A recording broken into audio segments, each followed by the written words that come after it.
आज के वीडियो में जानेंगे कि चांद घटता बढ़ता कैसे है और साथ ही चांद से रिलेटेड बहुत सारी बातें होंगी।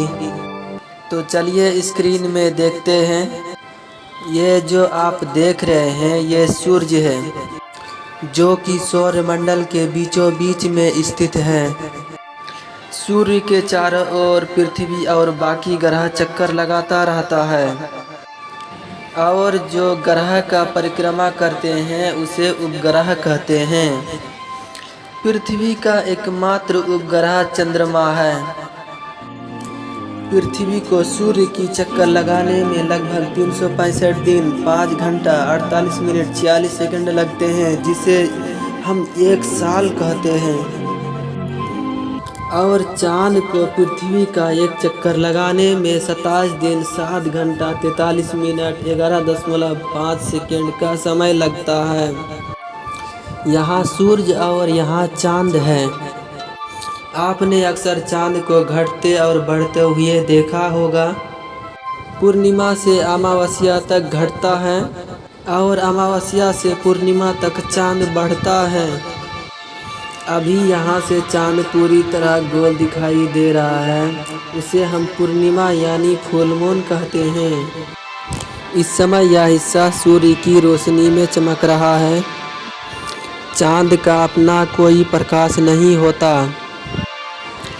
ये हमें सूर्य की रोशनी की चमक की वजह से दिखाई दे रहा है। चलो हम भारत को लेते हैं। भारत वाला हिस्सा जब आगे बढ़ेगा और चांद की तरफ जाएगा तब लोगों को चांद देखने मिलेगा। इस समय यहाँ के लोगों को चांद कैसा दिखाई दे रहा होगा। इस तरह पूरा गोल चांद यहाँ आपको दिखाई दे रहा है। चांद का यह वह रास्ता है जिस पर चांद चलकर पृथ्वी का परिक्रमा करता है।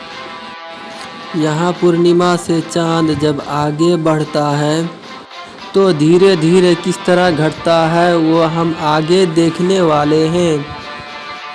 जब हम इसे चलाते हैं तो आप देख रहे हैं चांद किस तरह आगे बढ़ रहा है।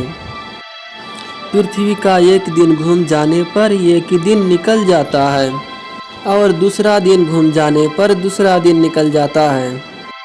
इस तरह चांद घूमता जाता है और आगे बढ़ते जाता है। अभी आपको देखने पर शायद पता न चल रहा कि चांद घट रहा है, इसीलिए आपको जूम करके दिखाते हैं।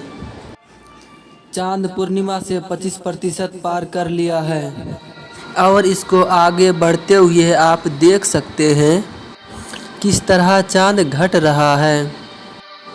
इस समय जो आपको दिखाई दे रहा है वह पूरा चांद नहीं है, बल्कि कुछ हिस्सा अंधेरे में है और कुछ हिस्सा धूप से चमकता दिखाई दे रहा है। जब चंद्रमा पूरा गोल दिखाई देता है तो उसे पूर्णिमा यानी फुल मून कहते हैं। इस तरह चांद पूर्णिमा यानी फुल मून से घटने लगता है। जैसा आप देख रहे हैं कि चांद आधा हो गया है और 25% पार कर गया और पूर्णिमा से यहाँ तक आ गया है और इस समय आपको आधा चांद दिखाई दे रहा है। ठीक से देखिए, चांद पर उतनी ही रोशनी पड़ रही है जितनी फुल मून के दिन पड़ रही थी, लेकिन जब हम पृथ्वी वाले भाग से देख रहे हैं तो हमें आधा दिखाई दे रहा है और बाकी का दूसरा हिस्सा पीछे की ओर छुप जाता है। इसी तरह जब चांद आगे बढ़ता है तो अमावस्या की तरफ आगे जाता है। हम यहाँ पर देखेंगे कि चांद किस तरह घटता हुआ नज़र आता है और धीरे धीरे करके पूरी चांद गायब हो जाता है और हमें अमावस्या की रात मिलती है। अगर पृथ्वी की तरफ से देखेंगे तो यह बिल्कुल दिखाई नहीं देगा। इस समय चांद पूरी तरह से छुप गया है।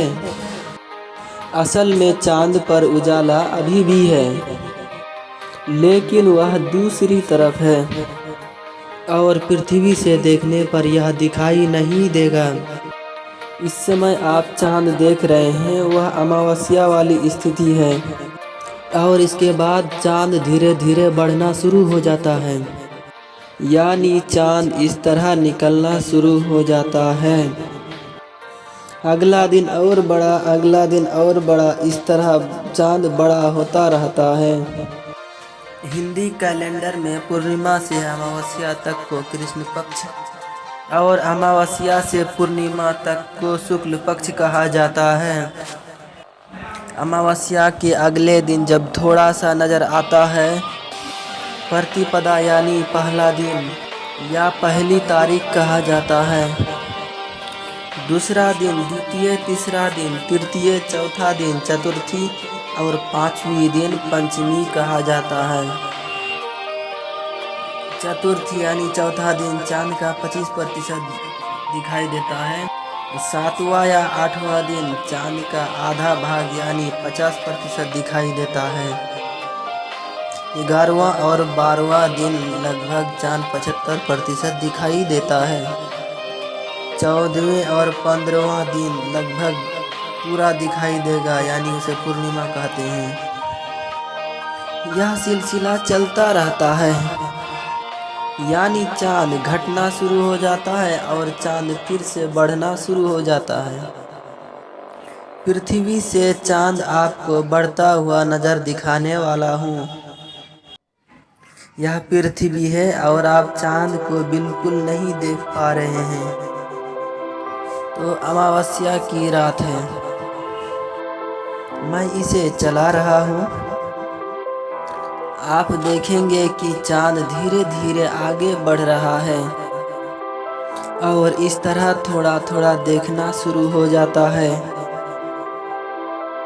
पृथ्वी से देखते रहेंगे और चांद धीरे धीरे बढ़ने लगा है और उसी तरह से डेली बढ़ता जाएगा। धीरे धीरे आधा और पूरा हो जाएगा। इस समय चांद आधे से भी ज़्यादा बढ़ गया है। इस तरह आगे बढ़ता जाएगा और फुल मून बन जाएगा।